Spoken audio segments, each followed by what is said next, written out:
নমস্কার প্রিয় দর্শকরা, নেতাজি সুভাষচন্দ্র বসুর জন্মজয়ন্তী উপলক্ষে তার কিছু বাণী।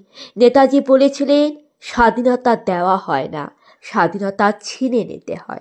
অর্থাৎ লড়াই করে, যুদ্ধ করে স্বাধীনতা ছিনিয়ে নিতে হয়।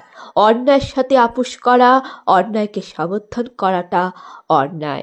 যে জীবনে যুদ্ধ থাকে না, সংগ্রাম থাকে না, সেটা জীবন নয়, সেটা ব্যর্থতা। জীবন মানে সংগ্রাম করে, লড়াই করে বাঁচা।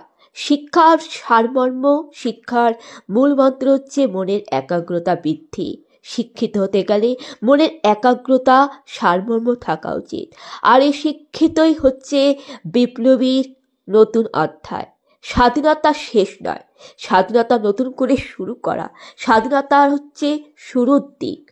তোমরা আমাকে রক্ত দাও, আমি তোমাদের স্বাধীনতা দেব। স্বাধীনতা মানে লড়াই করে, যুদ্ধ করে বাঁচা। জীবনের অর্ধেক অংশ কেটে যায় যদি না তার মধ্যে সংগ্রাম না থাকে। জীবন মানে সংগ্রাম, যুদ্ধ। আর স্বাধীনতা দিতে হয় না, স্বাধীনতা আদায় করে নিতে হয়। তো বন্ধুরা, এটাই ছিল নেতাজি সুভাষচন্দ্র বসুর বাণী। জয় হিন্দ, বন্দে মাতারাম।